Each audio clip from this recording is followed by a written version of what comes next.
Assalamualaikum warahmatullahi wabarakatuh. Di sini saya akan menjelaskan mengenai pengertian indikator. Indikator adalah perilaku yang dapat diukur dan atau diobservasikan untuk menunjukkan ketercapaian kompetensi dasar tertentu yang menjadi acuan penilaian mata pelajaran.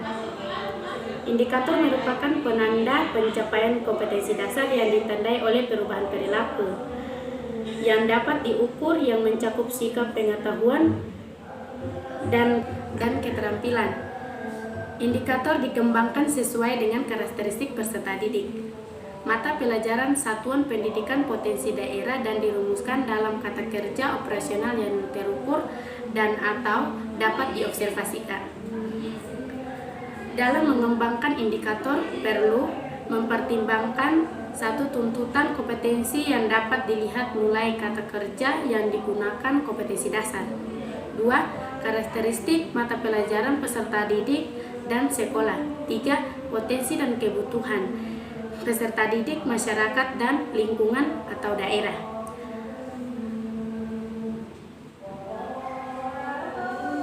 Sudah? Dalam mengembangkan pembelajaran dan penilaian terdapat dua rumusan indikator, yaitu 1. Indikator pencapaian kompetensi yang dikenal sebagai indikator, dan indikator penilaian yang digunakan dalam menyusun kisi-kisi dan menulis soal yang dikenal sebagai indikator soal. Indikator dirumuskan dalam bentuk kalimat dengan menggunakan kerja operasional. Rumusan indikator sekurang-kurangnya mencakup dua hal, yaitu tingkat kompetensi dan materi yang menjadi media pencapaian kompetensi. Demikian itu penjelasan saya. Kurang dan lebihnya, wabillahi taufiq wal hidayah. Wassalamualaikum warahmatullahi wabarakatuh.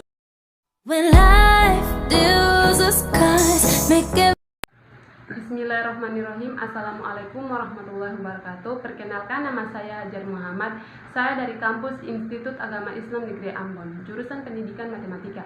Di sini saya akan membahas tentang fungsi indikator.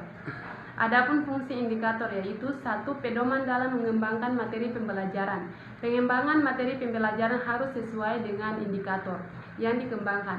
Indikator yang dirumuskan secara cermat dapat memberikan arah dalam pengembangan materi pembelajaran yang efektif sesuai dengan karakteristik mata pelajaran, potensi, kebutuhan peserta didik, serta lingkungan.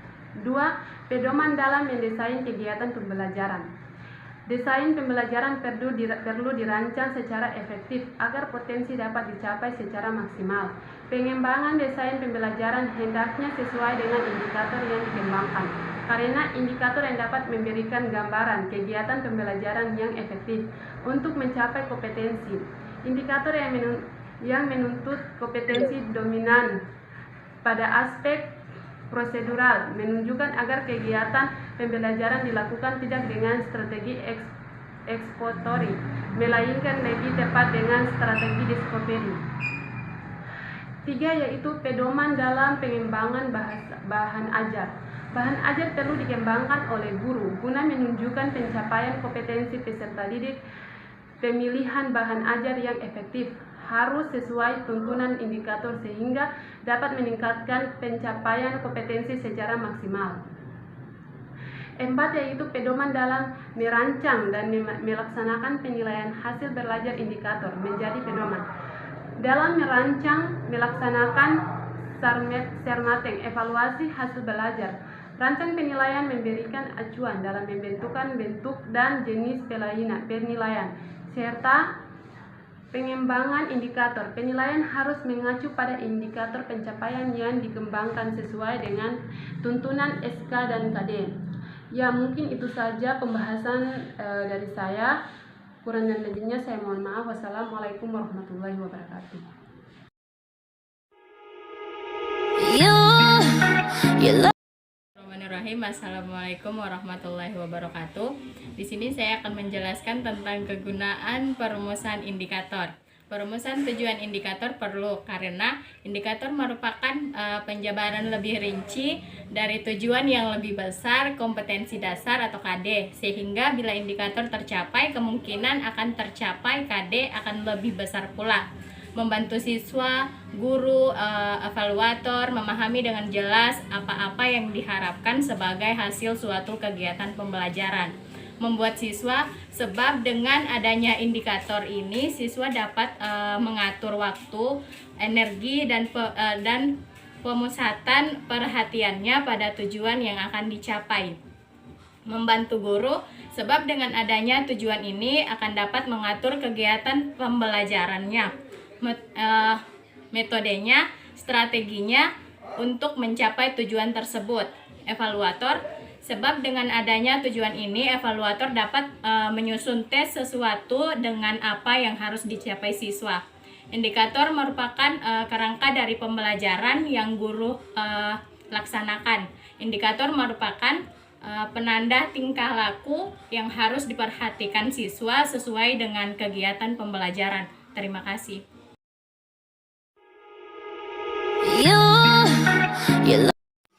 Bismillahirrahmanirrahim. Assalamualaikum warahmatullahi wabarakatuh. Perkenalkan, nama saya Dewinta Sriani Karepisina dari Program Studi Pendidikan Matematika YN Ambon.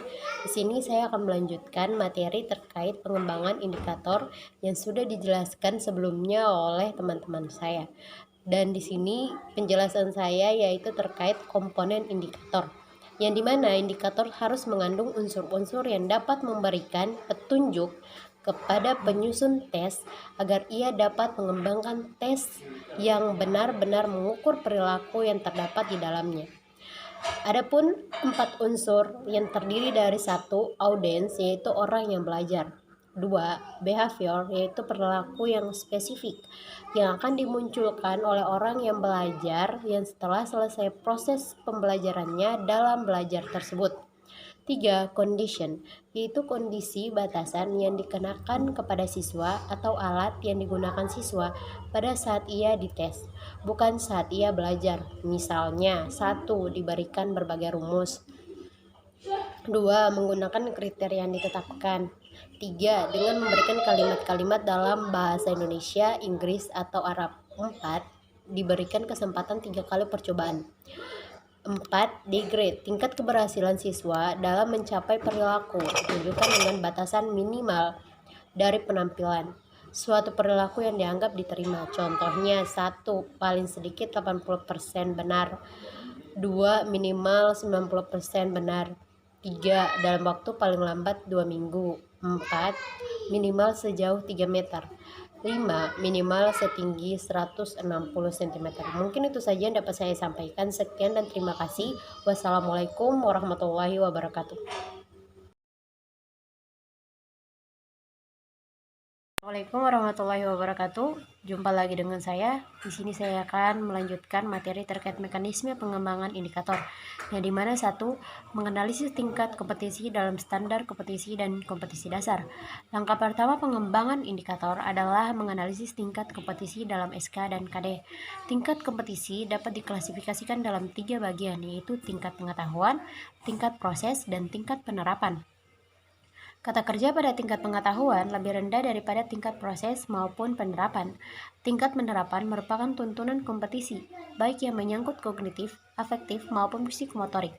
Kata-kata operasional yang dijadikan dalam bentuk indikator adalah A. Kognitif meliputi 1. Pengetahuan, yaitu menerjemahkan, menuliskan, menyatakan, mengurutkan, mengidentifikasikan, mendefinisikan, mencocokkan, membernama, memberlebar, dan melukiskan.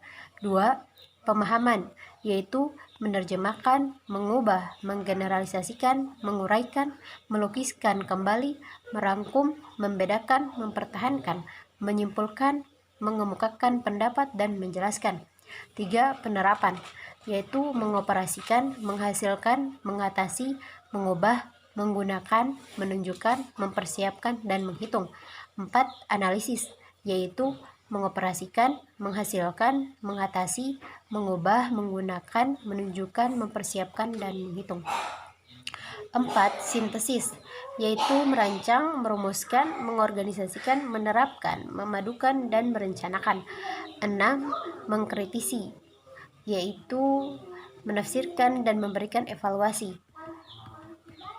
B. Efektif, yaitu penerimaan. itu mempercayai, memilih, mengikuti, bertanya, dan mengalokasikan. 2. Menanggapi, yaitu konfirmasi, menjawab, membaca, membantu melaksanakan, melaporkan, dan menampilkan. 3. Penyampaian nilai, yaitu menganalisis, mengundang, melibatkan, mengusulkan, dan melakukan. 4. Pengorganisasian, yaitu memverifikasi, menyusun, menyatukan, menghubungkan, dan mempengaruhi. 5. Karakteristik, yaitu menggunakan nilai-nilai sebagai pandangan mempertahankan nilai-nilai yang sudah diyakini. C. Psikomotorik, yaitu pengamatan, mengamati proses, memberi perhatian pada tahap-tahap sebuah perbuatan, memberi perhatian pada sebuah artikulasi. 2. Peniruan, yaitu melatih, mengubah, membongkar sebuah struktur, membangun kembali sebuah struktur, dan menggunakan sebuah model.